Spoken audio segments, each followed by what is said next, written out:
ایک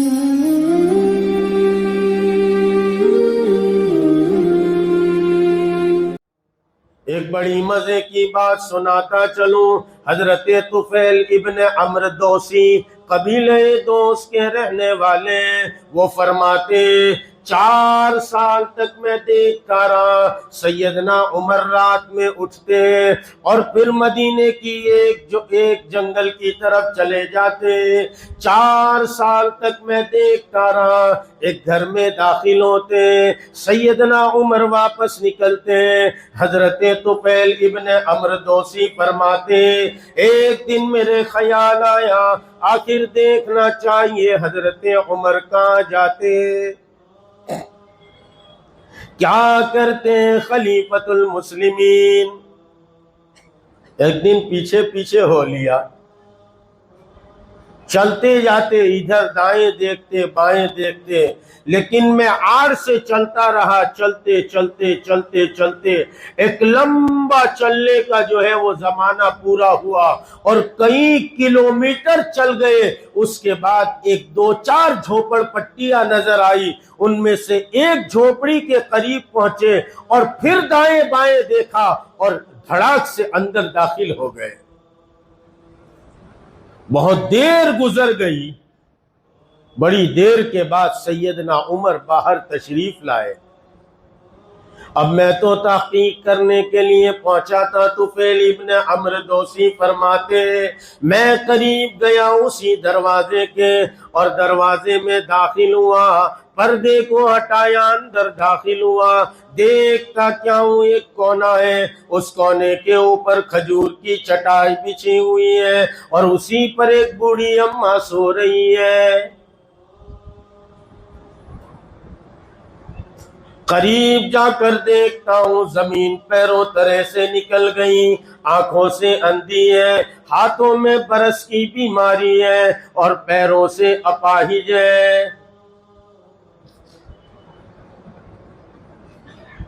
میں نے کہا اماں جان یہ ابھی آیا تھا کون تھا؟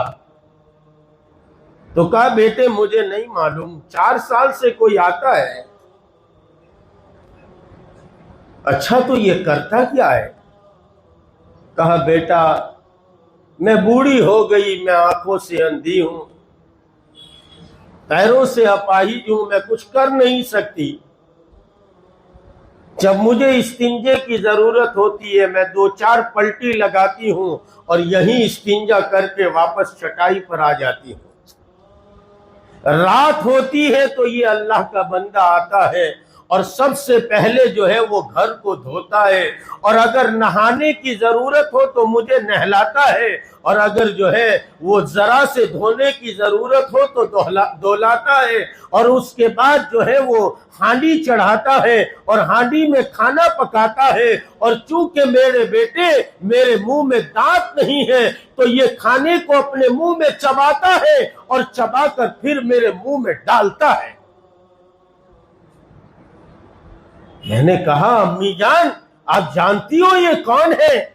کہا بیٹا کئی دفعہ پوچھا کون ہے تو یوں کہتا ہے اللہ کا بندہ ہوں اور اللہ کو راضی کرنے کے لیے کرتا ہوں. حضرت طفیل ابن عمرو دوسی فرماتے میں پریشان ہو گیا.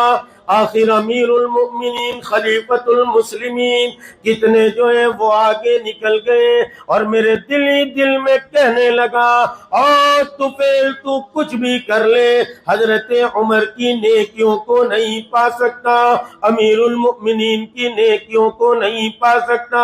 ارے طفیل ابن عمرو دوسی فرماتے اسی پر بس نہیں ہوا، میں پھر اپنے جو ہے وہ مکان کی طرف چلا.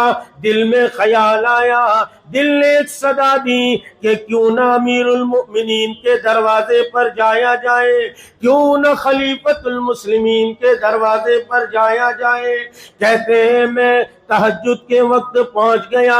حضرت سیدنا عمر رضی اللہ تعالیٰ عنہ مصلی پر بیٹھے ہوئے تھے اور دعا کر رہے تھے ربنا اصرف عنا عذاب جہنم ان عذابها کان غراما. اے ہمارے پروردگار ہم سے جہنم کا عذاب ہٹا لیجئے، ربنا اصرف عنا عذاب جہنم ان عذابها کان غراما، اس لیے کہ آپ کی پکڑ بڑی سخت ہے، آپ کا عذاب بڑا سخت ہے، اس کو آپ ہم پہ سے ہٹا لیجئے۔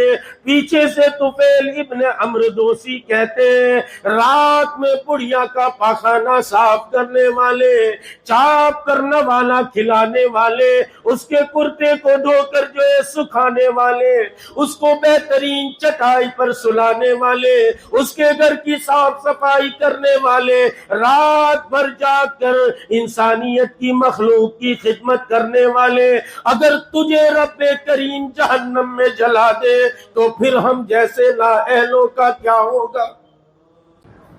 حضرت طفیل ابن عمرو فرماتے ہیں سیدنا عمر اور دھاڑے مار کر رونے لگے اور کہنے لگے اے میرے پروردگار، آج تک یہ عمل تیرے میرے درمیان راز تھا، پتہ نہیں طفیل ابن عمرو دوسی کو کس نے اس بات کا پتہ لگا دیا۔